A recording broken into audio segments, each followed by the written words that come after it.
चिंता करने की कोई बात नहीं, मैं पूरा एक इसकी बृहद चर्चा करूंगा कि तुम गलती कहां करते हो। मुगल फैमिली से हूं कि मेरी इज्जत है। इज्जत भिखमंगों की होती है। जेल गए, किसी की इज्जत गई?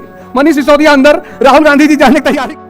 इनको खड़ा कर, पूछ क्या है सब्जेक्ट ग्रेजुएशन है? फिलॉसफी है। चल बता शंकराचार्य के बारे में। मार 25-30 घंटा। ये मत कहना मोबाइल के लिए मारे थे। नेता, डॉक्टर, ज्ञान के साथ इनके पास एक चीज और होनी चाहिए। माँ बाप कुछ भी कर लो तुम जीवन में, कलेक्टर हो जाओ, विधायक हो जाओ, सांसद हो जाओ, वो गाली देना नहीं छोड़ते। और तुम कमरे पे नहीं पढ़ पाओगे। तुम्हारी अब वो स्थिति नहीं है कि तुम कमरे बैठ के पढ़ो।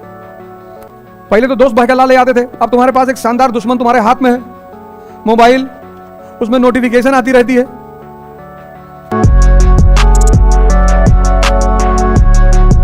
प्रिपरेशन शब्द का मतलब क्या होता है, ये सारी बातें हमने पिछली बार की। आज हम एग्जामिनेशन पैटर्न की बात करेंगे। इसकी शुरुआत कहां से होती है? प्रीलिम्स से, फिर मेंस, फिर इंटरव्यू।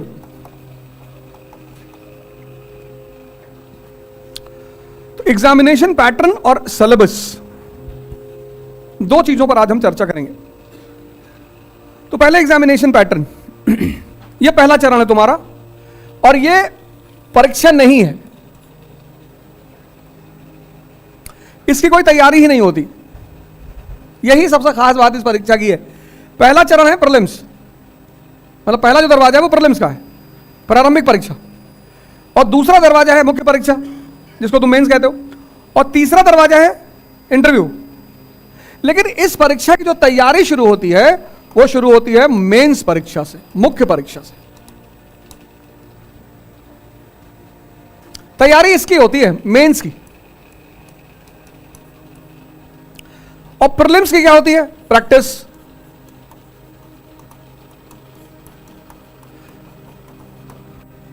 तुमको बहुत सारे लोग मिलेंगे। अब मैं इसको विस्तृत चर्चा करूंगा, बृहद। चिंता करने की कोई बात नहीं, मैं पूरा एक इसकी बृहद चर्चा करूंगा कि तुम गलती कहां करते हो। भाई, टीचर, डॉक्टर, वकील, इन तीनों में से तीनों का क्या बिगाड़ दो? मानसिक संतुलन खत्म। मैं भैया परसों शाम को बैठा था, एक साहब का फोन आया, अरे बोले गजब हो गया। मैंने कहा वर्ल्ड वॉर शुरू कर रहे हैं, हमेशा मजाक के मूड में रहते हो। अरे मैंने कहा क्या हुआ? अरे बोले तुम्हारा फेसबुक पेज है। मैंने कहा मेरा तो 10-20 हजार है। एक पेज पे गंदी गंदी तस्वीरें लगी हैं। गंदी गंदी तस्वीरें? मैं सोचा गोबर ओबर का तस्वीर डाल दिए होंगे साले, वही गंदी हुआ। मैं कहा लिंक भेजो, लिंक भेजा तो देखा नग्न तस्वीरें थी उसमें। मैंने कहा तुम गलत बोले, नग्न तस्वीरें हैं। अरे गंदी नहीं है। मार दिया इस मुक्का के, मार हाहाकार मचा। अरे कितनी बेइज्जती हो रही। मैं कौन सा मुगल फैमिली से हूं कि मेरी इज्जत है? इज्जत भिखमंगों की होती है, गरीबों की। गरीब आदमी क्या कहता है? भैया पैसा नहीं कमाएं लेकिन इज्जत बहुत कमाएं। लुंगी के नीचे कच्छा नहीं पहने हो। कभी जिंदगी में फालतू चीजों के चक्कर में मत पड़ना। अगर तुम जीवन में फालतू की चीजों के चक्कर में पड़े तो तुम गए। तुमको समाज उलझा देगा, तुमको समाज उलझा देगा। मेरी शादी थी यहीं इलाहाबाद में हुई, ससुराल में यही है, इसीलिए यहां टिके रहने का पर मैं जाता नहीं कभी।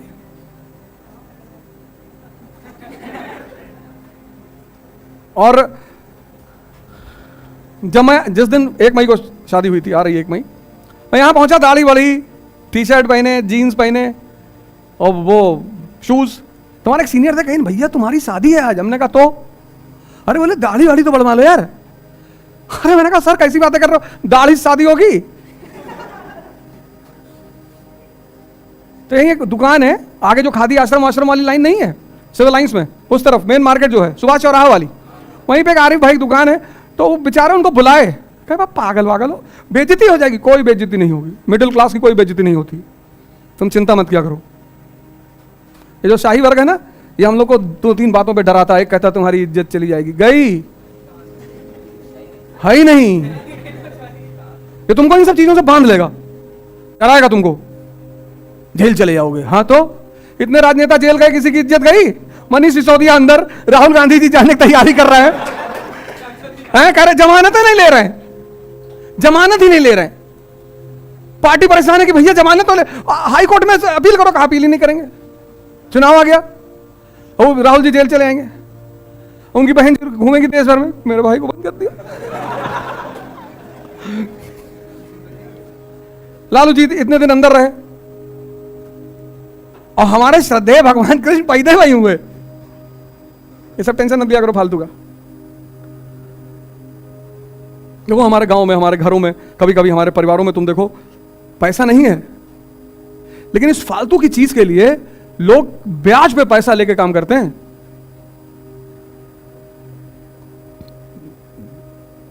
सबने देखा होगा, कोई ऐसा थोड़ी मैंने देखा है, सबने देखा होगा। हाँ बिटिया बड़ी वाली जब हुई तो माता जी ने कहा मुंडन करना पड़ेगा, करवा लो, कम से कम 500 आदमी खाने आएंगे। मैंने कहा गांव लूटने जाना है, 500 आदमी खाने, 2-4 लोगों को खिला दो।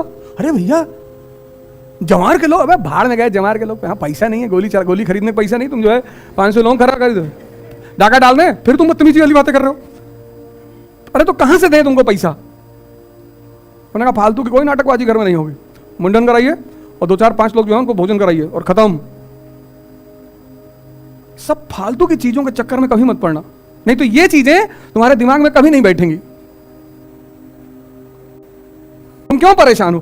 क्योंकि तुम्हारा इतना कीमती दिमाग, इसमें तुमने फालतू की चीजें बैठा ली।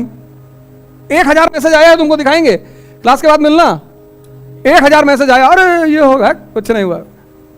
हम नहीं डाले ना, हम डाले होते तो कोई बात थी, हम डाले ही नहीं। अब देखो, अब रीजन, पहला रीजन क्या है? टेंशन। अब टेंशन की वजह क्या है? जलियांवाला बाग मैसेकर 1919, ये पहला रीजन, टेंशन। दूसरा रीजन क्या है? फ्रस्ट्रेशन। किसकी वजह से? डायरकी। तीसरी वजह क्या है? पेन। किसकी वजह से? महंगाई, इकोनॉमिक क्राइसिस।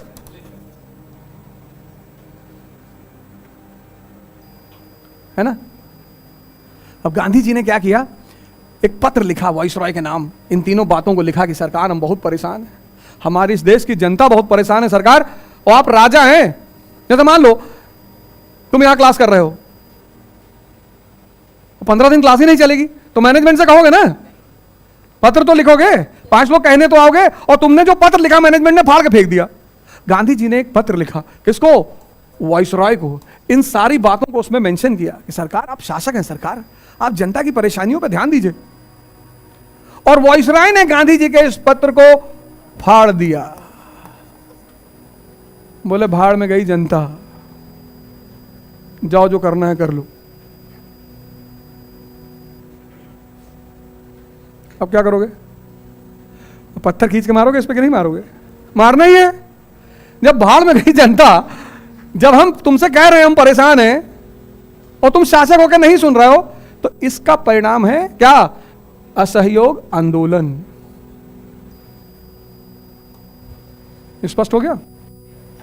अब ये 4 कारण कभी भूलेगा? पढ़ो यार, इतना पढ़ो कि किताब फट जाए।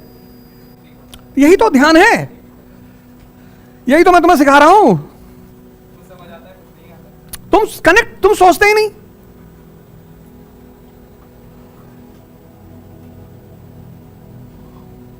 हमारा एक दोस्त यहां का एसएसपी था, इलाहाबाद का, आज से 6-7 साल पहले की बात है। हमने कहा एक दिन कंपनी गार्डन में छापा मार दे और जितने लड़के मोबाइल लेके बैठे हैं सबको मार, कम से कम 20-20 डंडा खींच के। हमसे कहा आवाज यार फालतू में बवाल हो जाएगा। अरे मैंने दौड़ा के मार, इनको खड़ा कर, पूछ क्या है सब्जेक्ट ग्रेजुएशन में? फिलॉसफी है, चल बता शंकराचार्य के बारे में। नहीं, मार 25-30 डंडा। ये मत कहना मोबाइल के लिए मारे थे। हमने ये मत कहना मोबाइल के लिए मारे।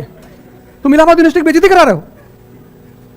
तो जो वो वीडियो देखेगा, क्योंकि एक लड़का मार खाएगा दूसरा वीडियो बनाएगा, और जब वो वीडियो सर वायरल होगा कि इलाहाबाद यूनिवर्सिटी गर्मी में तुम डुबो रहे हो, तो पीछे लड़के कहेंगे और मार 4 हाथ।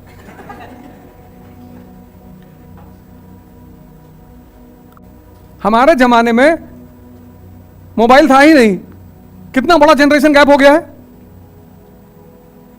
भाई। तुम्हारा भी पिता हमारी उम्र से ज्यादा तोड़े होंगे, हमारी उम्र के ही होंगे। और हम पहली बार जो मोबाइल खरीदे 5110, वो 50 किलो का मोबाइल लिया था, इतना बड़ा मोबाइल था 5110 नोकिया का। वो मारने में ज्यादा काम आता था। मार दी, किसी का सर फट गया, ये तो तुम्हारे हाथ में स्मार्टफोन से। तो कितना बड़ा जनरेशन गैप हो गया है। इसलिए जिसको दिखाई नहीं पड़ता ना, उसको समझाया नहीं जा सकता। भारत ने एक बहुत अच्छी बात कही कि जो दिखाई पड़े वो ज्ञान, पढ़ना मतलब कुछ नहीं। इसलिए पश्चिम में आज तक बुद्ध नहीं पैदा हुए, पश्चिम में विचारक पैदा हुए। विटगेन्स्टाइन, डिकार्ट्स, स्पिनोजा, लाइबनीज, कांट, इमानुएल। पर आज तक पश्चिम में संत पैदा नहीं हुए। और पश्चिम में फिलॉसफी का मतलब है लव फॉर नॉलेज, ज्ञान के प्रति प्रेम। और भारत में दर्शन का मतलब है जो देखा गया। तुमने पता क्या किया? आंख बंद करना छोड़ दिया। हम लोग जब पढ़ते हैं तो एक पैराग्राफ पढ़ने के बाद आंख बंद कर लेते हैं, तभी तो दूसरा पार्ट होता है मनन। तो तुम अभी कह रहे हो मैं जोड़ नहीं पा रहा हूं, क्योंकि वो तुमने आंख बंद करने वाला पार्ट छोड़ दिया। करते हो जाएगा। अब तुमने ये सोचा ही नहीं होगा, तुम तो किताब बांचे चले जा रहे हो। तुमने ये बात सोची ही नहीं होगी। यही मिसिंग था तुम्हारे पढ़ाई के दौरान, प्रिपरेशन के दौरान। तुम वहीं अगर प्लेन पेपर एक बगल में रखे होते, लिखते 1920 का भारत और ये बना लेते। तो अब टीचर, नेता, डॉक्टर, ज्ञान के साथ इनके पास एक चीज और होनी चाहिए, एक अच्छी साइकोलॉजी, मनोविज्ञान। और हिंदुस्तान में कहानी उड़ाने वालों कमी है। हर चौराहे पे लोग बैठे हैं, दूसरे का गुणगान कर रहे हैं कि भैया फलनवा आंख निकाल लिया मारने के बाद। फर्जी। हर चौराहे पे यहां 5 ऐसे लोग बैठे हैं जो दूसरे का गुणगान, उसकी महिमा, उसकी ताकत, उसका भय बढ़ा रहे हैं। फर्जी। तुम्हारे जीजा हैं? नहीं नहीं। तब काहे मरे जा रहे हो? ये भारत देश है। कटरा चौराहा, मनमोहन पार्क चौराहा, ये प्रजाति यहां ज्यादा मिलती है। एंझा चौराहा, एंझा चौराहा शाम को कितनी भीड़ है? अरे भैया गोली ऐसे ऐसे घुमा घुमा नचा नचा गोली मार रहा। फिर वही लड़का आके हमसे कहता है सर पैसा नहीं है सर, कैसे पढ़ें सर। दूसरे का महिमा मंडन कर रहा हो, जाओ उसी से मांग के लाओ। फालतू में किसी का महिमा मंडन मत करो, फालतू में फार्म मत दौरा करो लोगों के। कांग्रेस ऐसा हो जाएगा, कांग्रेस ठेका दी है तुमको? नहीं। जिससे आर्थिक फायदे नहीं हो रहे हैं कुछ मत बोलो उसमें। पागल हो तुम? तुमको बीजेपी गवर्नमेंट दे दी 100 करोड़ का टेंडर, गाओ भजन घूम घूम के। तुम फर्जी फार्म भरे हो। ऐसा है, योगी जी के ऊपर भगवान हनुमान जी खुद ही आते हैं। हाँ, तुम्हारे पापा देखे हैं ना उतरते हुए। तुम आईएएस एस्पिरेंट हो, ये बाद में बाहर नहीं कहूंगा, हालांकि लाइव चल रही है, लेकिन तुम आईएएस एस्पिरेंट हो। आईएएस फालतू मत बोला करो। तुम्हारी एक सबसे बड़ी कमी है जो तुम फालतू बोलते हो लोगों से। मैं बेंगलोर से आ रहा था तो मास्क बांधे था, 2 लोग बैठे थे तो मेरी सीट पे बैठे थे। मैंने कहा भैया मेरी सीट है। कहा उधर बैठ जाओ। तो उन्हें मास्क हटा के गुरुजी नमस्कार। हमने कहा अरे सॉरी गुरुजी। अरे मैंने कहा कोई बात नहीं, बैठे। हाँ हाँ, अरे हम तो धन्य हो गए। अरे मैंने फिर माला निकाले, माला पहने हुए। और मैं जानता था ये 2.5 घंटा भी हमसे बात करेंगे, माला पढ़ने लगे। तो जब उतरने लगे तो हमसे कहा गुरुजी बड़ा तगड़ा मंत्र पढ़ रहे थे। हमने कहा मंत्र तो बहुत तगड़ा है। कहे क्या? हमने कहा ओम कृष्णाय नमः। अरे ऐसे ऐसे ऐसे कह रहे। हमने कहा नहीं पढ़ते तो तुम रास्ते पर हमसे बात करते। और फिजिक्स तुमको आती नहीं, केमिस्ट्री तुमने पढ़ी नहीं। अरे ऐसे थोड़ा सा ज्ञान आपसे लेते है ही नहीं। कुंभ का मेला लगेगा, उसमें आएंगे सब संत महात्मा पूरी दुनिया के, वहीं जाना। और कुंभ में जब मेला लगे, ये बहुत प्यारी जगह है संगम, हाँ बड़े संत महात्मा आते हैं।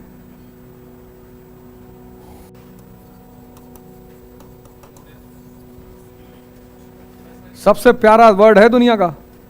जिस दिन समझ जाओगे 90% तुम्हारी परेशानियां खत्म हो जाएंगी। जिस दिन इस शब्द को तुम समझ गए, जो भी तुम्हारे आगे पीछे घूम रहा है उसका मतलब है तुमसे, कोई भी मां बाप को छोड़कर।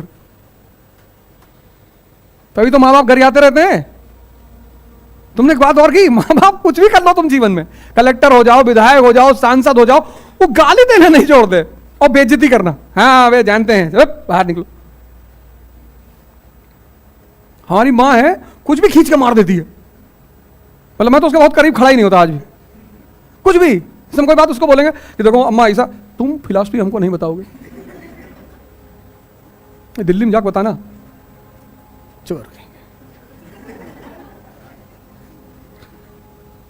होली में घर पुताई हो रही थी, तुमने कहा देखो रंग थोड़ा सा लाइट होना चाहिए, लाइट डार्क, और डार्क लाल रंग करवा ली पूरा मकान।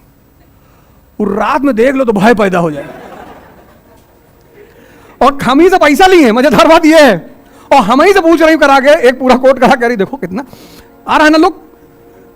तुम्हारे पिताजी पीछे झांक मार दिया कि अने बहुत बढ़िया लुक आ रहा है, कहीं एक कोट और मार दो। पता है मां बाप हमसे इंटरेस्ट से जुड़े नहीं होते, सिर्फ प्रेम से जुड़े होते हैं। बड़ा प्यारा शब्द है ये। भगवान, अल्लाह, खुदा, उससे ज्यादा प्यारा शब्द है। फालतू में टाइम देते हो लोगों को। ये पॉइंट तुमने मिस किया। देखो तो सिविल सेवा की जो तैयारी शुरू होगी उसमें पहला चरण किसका होगा? मेंस का। मेंस क्या है? मेंस है कॉन्सेप्ट और फैक्ट, इसका सम्मिश्रण। क्या है मैन? मेंस मेंस क्या है?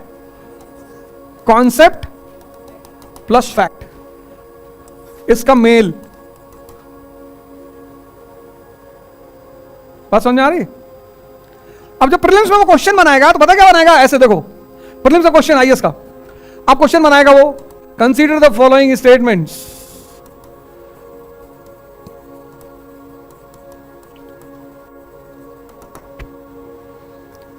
Consider the following statements. पहला,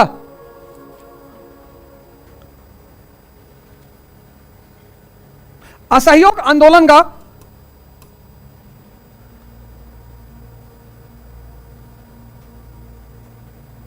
बंगाल पर सबसे ज्यादा प्रभाव पड़ा।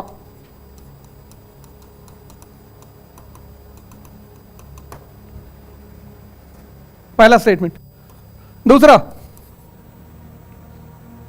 असहयोग आंदोलन की सबसे महत्वपूर्ण घटना रही, घटना, इवेंट, सबसे महत्वपूर्ण घटना रही गुरु का बाग सत्याग्रह।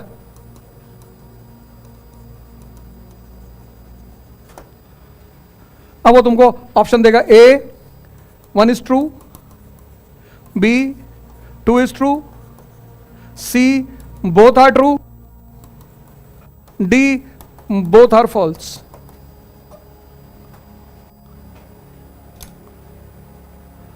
सबसे ज्यादा प्रभाव कहां पड़ा?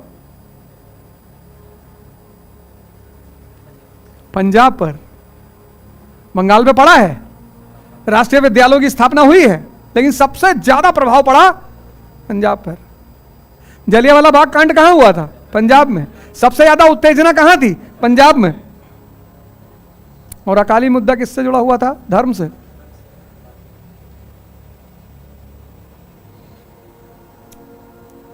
यह है मेंस, यह है प्री। प्री अलग से नहीं पढ़ा जाता, प्री की पढ़ाई ही नहीं होती, प्री की पढ़ाई ही नहीं होती, होती ही नहीं।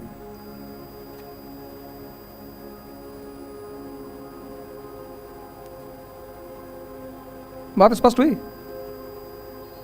इसलिए तो मैंने तुमसे कहा है कि यहीं प्रैक्टिस कराएंगे तुमको। ये जो द्विज का प्रोग्राम है, मुंबई से कौन आया भाई? मुंबई से कौन सी लड़की आई है? वो लड़की सीता यादव जो आई है, पूछो जरा, मैं सुबह ही पहुंची ट्रेन से।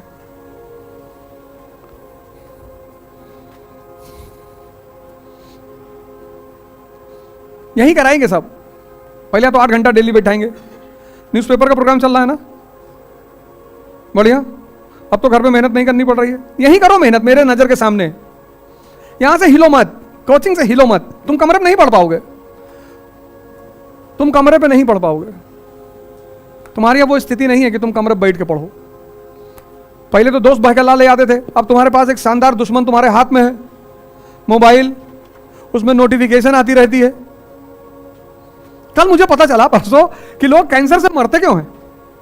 जो फोन कर रहे हैं वो ऐसे लगे कि पता नहीं क्या हो गया भैया। देखे जिनपिंग में भाग गया, नहीं लो फर्जी बे, ठीक है हो गई, कोई घटना हो गई, इसमें इतना काहे मरा यार।